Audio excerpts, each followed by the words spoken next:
dari Universitas Muhammadiyah Yogyakarta, Pak. Kami di sini ada tugas, yang dimana tugas kami ini mencari tentang sejarah-sejarah kemuhammadiyahan, Pak. Iya.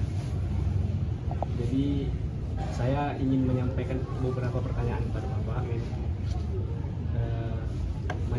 Masjid ini, Pak, kapan didirikan dan oleh siapa didirikan?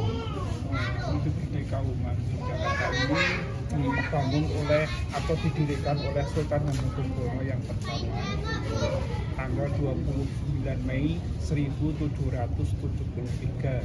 Jadi kalau sekarang 2026 maka masjid ini udah berusia 250 tahun lalu. Ya. Kan ini masjid ini perpaduan sama budaya Jawa ya, Pak? Jawa, Hindu, Buddha nanti banyak. Oh, bukan Banyak. Jawa aja nih ya, Pak? Oh banyak, nanti banyak ya. Oh, jadi Banyak filosofinya nanti. bagaimana perpaduan budaya Jawa dan Islam, Pak, di masjid ini, Pak? Oh ya harmonis.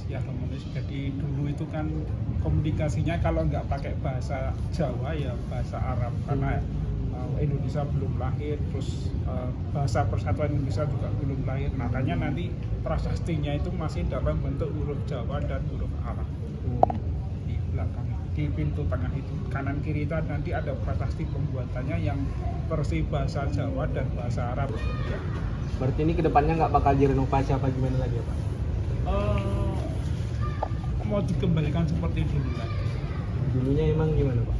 Dulunya ini yang batu alami kolam semua dari sana sampai sini itu kolam. Jadi dulu dipakai untuk mencuci, dulu sholatnya masih pakai tikar untuk mencuci tikar, juga untuk warga yang mencuci pakaian, juga dipakai untuk renang anak-anak.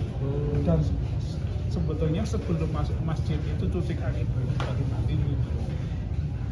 Jadi dari sana ke sini, ke sana itu nyambung, di sini ada lubang, ada terowongan gitu nyambung.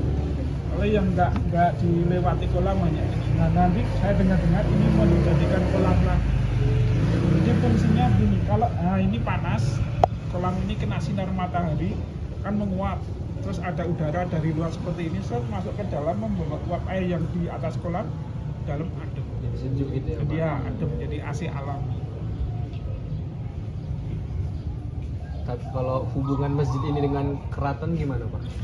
Ya ini di depan gapura itu ada tulisan Masjid Kagungan Dalem. Masjid Kagungan Dalem itu artinya masjid miliknya keraton, miliknya sultan, karena ini yang membangun Sultan Hamengkubuwono yang pertama. Nah, Sultan Hamengkubuwono yang pertama itu adalah kakek buyutnya dari Pangeran Diponegoro.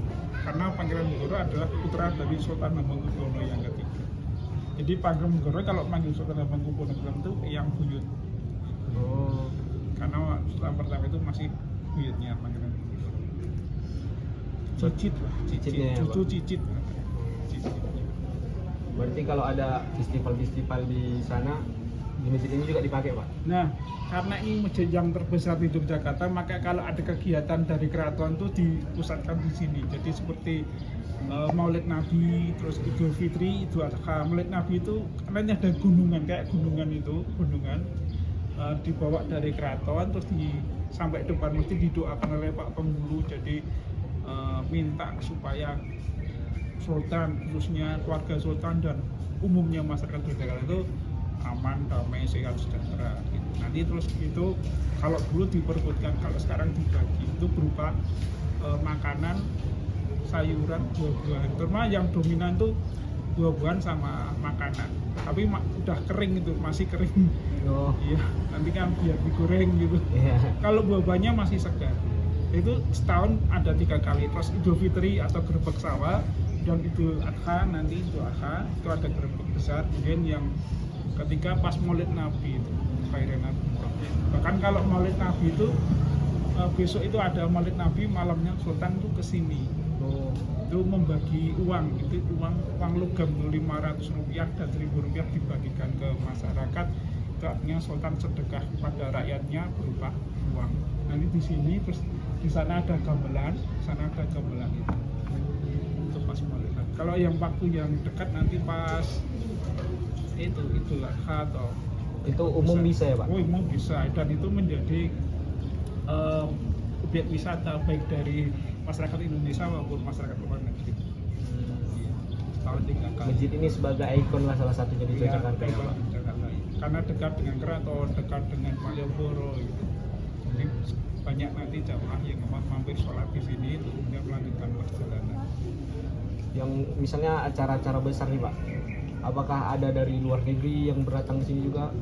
Tak pernah. Jadi ada semacam studi banding agama. Jadi mereka ke masjidnya biasanya sini, mereka ke kelenteng, gereja, pura, nah itu semua tempat ibadah dikunjungi termasuk di sini. Jadi mereka dari Asia pernah, dari Eropa pernah studi banding. Terus dari teman-teman yang katalah dari UKDW, dari yang Ukrim itu pernah studi banding. Dari The Brito itu juga tanya-tanya itu. Terus dari USD ya Pak, Utasanata Dharma juga sering gitu.